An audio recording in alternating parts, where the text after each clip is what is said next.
My name is Arsimmer McCoy. I'm a creative. I'm a creative kid. I'm a kid that likes to take things that I find in the yard and build little structures. My dad was always building or adding on to the house. So we would have like wood in the backyard and planks and just materials, and I would make planes out of them or little houses. I just like the exploration of land and dirt and building and sound and language. Poetry started off with music. I used to write songs. I wrote them as a kid and like as early as middle school, I would say.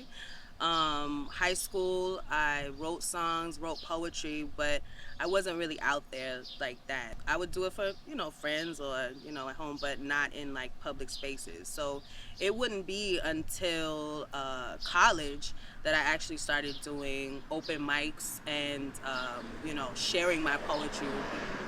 And I went to the University of Evansville straight out of high school. That didn't last too long. Mm-mm. I had to come home. Indiana was a different thing. Evansville was a completely different thing. One of my high school sweethearts was at Florida Memorial University and encouraged me to go to FLOMO. So I said, all right, let's do it. So I went from a PWI to an HBCU. Tell us about South Dade. What does South Dade mean to you? The South got something to say. That's all I got to say. I am proud to be from down south, to be from Richmond Heights. This is a historic community. This community was built, it started around the 1940s, and I think it was finished in the 1950s. And it was a neighborhood dedicated to housing black veterans. There are third, fourth, fifth generations living in Richmond Heights, homes that were passed down. There are people here who can tell you stories about moving here for the first time. It was a place where if you had some money and you wanted something nice for yourself and something for your children, you came to the Heights.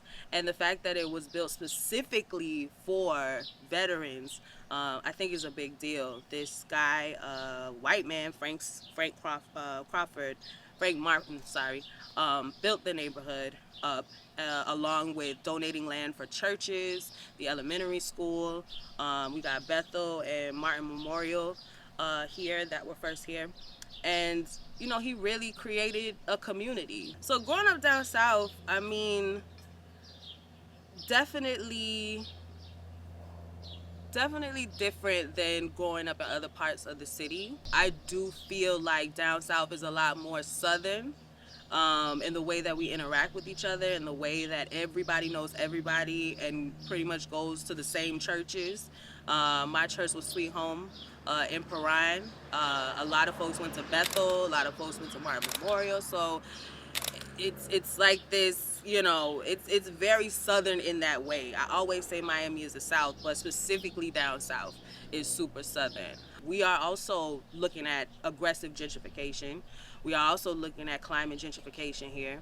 Um, we are looking at a erasure of the culture that started here, in this neighborhood. So it is difficult to watch. I come back home and it's not the same neighborhood at all. My father is an avid writer.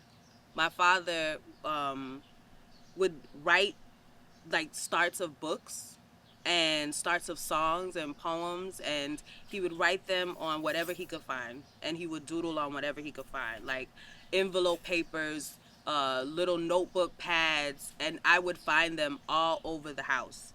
And I used to try and like take them all and piece them all together, but that was to no avail. But that is where I believe the writing came from. or this love of language. I would read them and try to figure out, you know, what's the story here? Where's he going with this? So my love of writing comes from that. My love of music comes from him as well. Where I get my vocals and my talent, my mother. My mother is an amazing singer. She's also a songwriter as well, and also a poet. Especially when she's mad, like she becomes a poet in the way that she, you know, handles how she's talking to you. The words come out smooth, and sometimes they rhyme. It feels like that, you know, creativity and artistry runs in the family. I know you got a daughter that dances like fire, they say? Yeah, she does. Yeah. Okay. What's her name? Her name is Arsimmer H.A.C. McCoy Smith. So I am named after my mother. My mother is named after her great-great-grandmother. And I named my daughter as well. So there's 1, 2, 3, 4 Arsimmers. Only.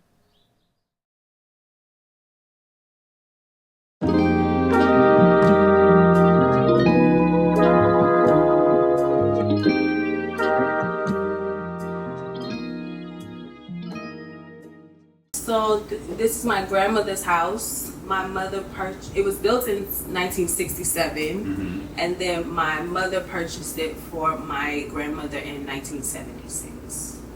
And we kept it in the family as we kept our home in Richmond Heights. And my mother, you know, her take on it was she wanted to make sure myself, my 2 sisters, that we had a home to go to. And when my brother came along, my brother is half black, half German. I met him later in life, but once he came to the States, he was here. And he lived with us in the Heights, went through Andrew with us, and moved into the new house. And I mean, ever since, you know. So then it became, and my son.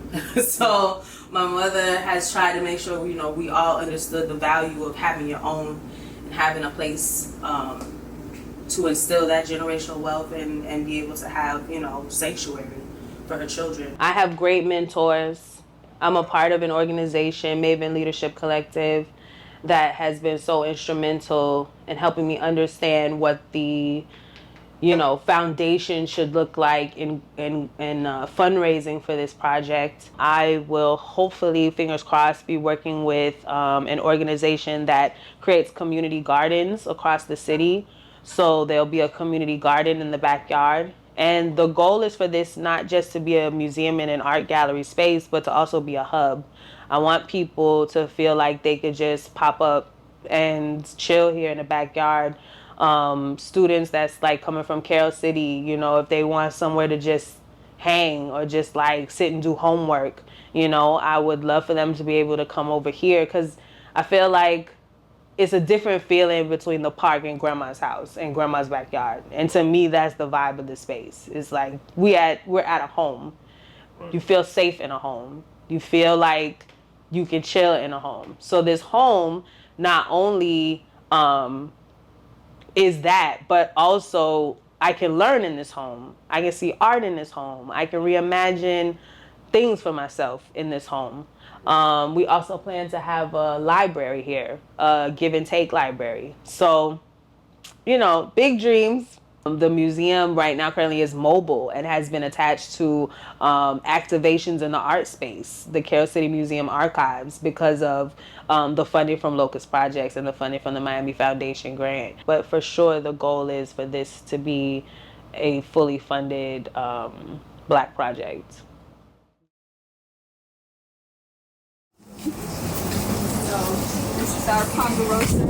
This home was built for the veterans. This is the last part of Lauderdale Manors. This is a concrete block stationary house that was built for the veterans. Originally, this street was a cul-de-sac. It was safe for us. Prior to me being born, my parents moved here in 1961. I was born in '63. And it since then has opened up and is here and feel the movement and everything else. So welcome, come on in to the Ponderosa. So my aunt pulls out a lot of the archives for y'all, a lot of newspaper clippings. I mean, honestly, like what y'all were talking about in my house, what could I pull out? You can pull out anything here, and it's gonna be a gem. There's the Dillard High School Yeah, I see. diplomas. There you go. Big Dillard up in here. Some flying L's.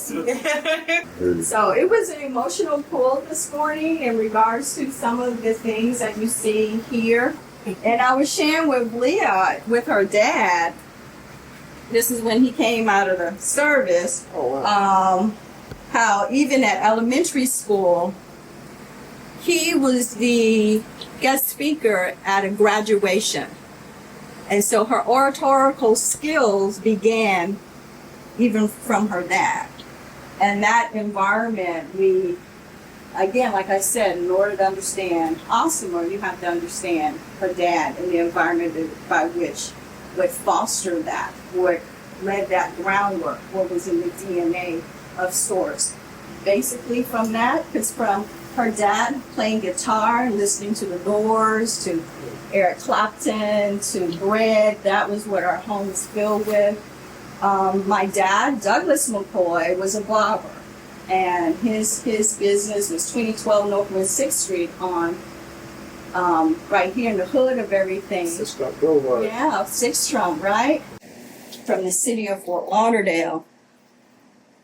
You know, so that meant he impacted the neighborhood, and as later on, he was succumbed to prostate cancer. So therefore, his barbershop became that haven of communication in regards to Black men and their health. Here, they went DC fishing. This is Arsimmer's dad, and they went in that saltwater fishing versus freshwater fishing. So Wednesdays, the barbershops closed. Old school barbershops were closed on Wednesday, and so Wednesdays we get our fishing rigs. We always do our freshwater, bass, bluegill, and then later when they put Oscar out in the waters to try to control, they went and started eating Oscar, but mainly it's bass and bluegill.